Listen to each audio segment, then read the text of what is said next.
Alors, corrigeons l'exercice type bac Polynésie de 2019.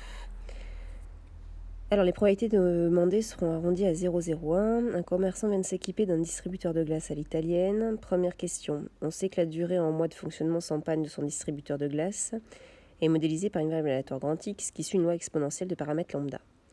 Lambda étant un réel strictement positif. Et on rappelle que la fonction densité de la loi exponentielle est donnée par f de x égale lambda exponentielle moins lambda x. Alors, le vendeur de l'appareil assure que la durée moyenne de fonctionnement sans panne de ce type de distributeur, c'est-à-dire l'espérance mathématique de grand X, est de 10 mois. On vous dit de justifier que lambda égale 0,1. Alors, on sait que la formule de l'espérance dans le cas d'une loi exponentielle est donnée par la formule e de x égale 1 sur lambda. Donc ici, on a e de x 1 sur lambda égale 10. Conséquence, lambda est égal à 1 sur 10, soit 0,1. Ensuite, question petit b, on vous demande de calculer la probabilité que le distributeur de glace à l'italienne n'ait connu aucune panne pendant les 6 premiers mois. Donc du coup, on va devoir calculer P de x supérieur ou égal à 6.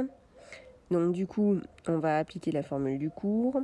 Alors bon, on peut passer par l'événement contraire. Donc P de x inférieur ou égal à 6, c'est 1 moins exponentielle moins lambda fois 6, donc ça fait 0,451. Donc du coup, P de x supérieur ou égal à 6, c'est 1 moins 0,45, à peu près 0,55. Bon, on pouvait aussi utiliser directement la formule exponentielle de moins lambda fois x, donc 6.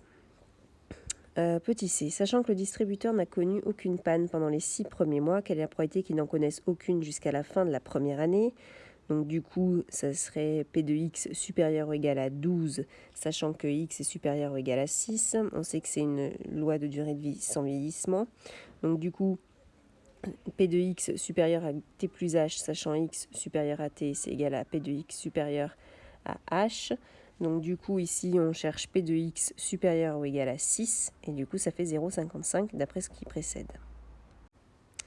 Question petit d, le commerçant remplacera son distributeur de glace à l'italienne au bout d'un temps t, exprimé en mois, qui vérifie que la probabilité de l'événement x supérieur à t est égale à 0,05. On vous demande de déterminer la valeur de t arrondie à l'entier.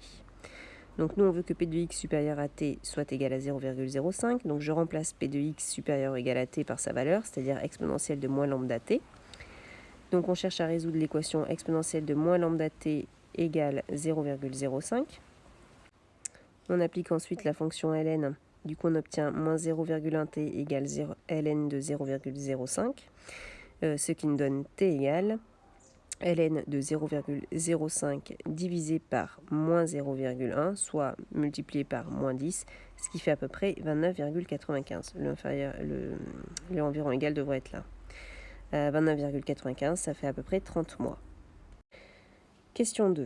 La notice du distributeur de glace précise que le distributeur fournit des glaces à l'italienne dont la masse est comprise entre 55 g et 65 g. On va considérer la variable aléatoire grand M qui représente la masse en grammes d'une glace. Et on admet que grand M suit la loi normale d'espérance 60 et d'écart type 2,5. Calcule et approuve que la masse d'une glace à l'italienne choisie au hasard parmi celles distribuées soit comprise entre 55 et 65. Donc en fait, on cherche à déterminer P de M compris entre 55 et 65. Bon, on peut faire directement avec la calculatrice. Ou alors sinon, on s'aperçoit que le 55, c'est au final mu moins 2 sigma. 65, c'est mu plus 2 sigma. Et on sait que la probabilité que grand M soit comprise entre mu moins 2 sigma et mu plus 2 sigma, c'est à peu près 0,95. Mais bon, avec la calculatrice, on le retrouve très bien. Ensuite, petit b, déterminer la plus grande valeur de petit m arrondi au gramme près, telle que la probabilité que P de grand M soit supérieur ou égal à petit m soit supérieur ou égal à 0,99. Donc en fait, on va chercher petit m tel que P de grand M supérieur ou égal à petit m soit supérieur ou égal à 0,99.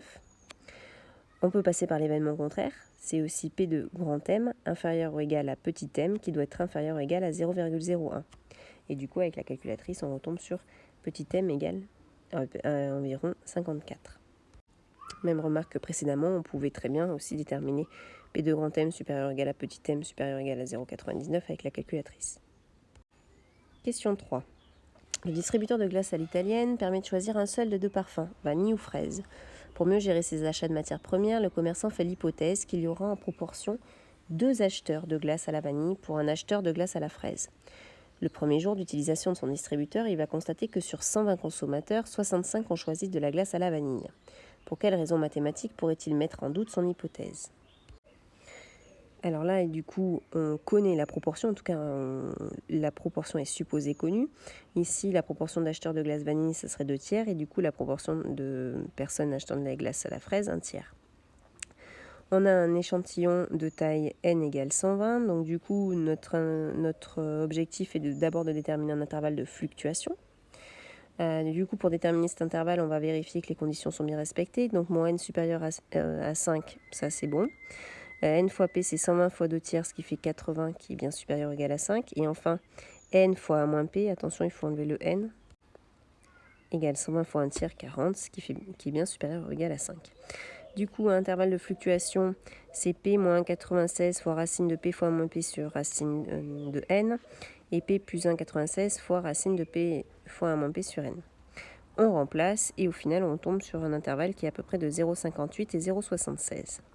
Ensuite, j'observe la fréquence. La fréquence, il constate que sur 120 consommateurs, 65 ont choisi la glace à la vanille. Donc du coup, la fréquence, c'est 65 sur 120. Je vais vérifier si cette fréquence, qui fait à peu près 0,54, est dans l'intervalle de fluctuation.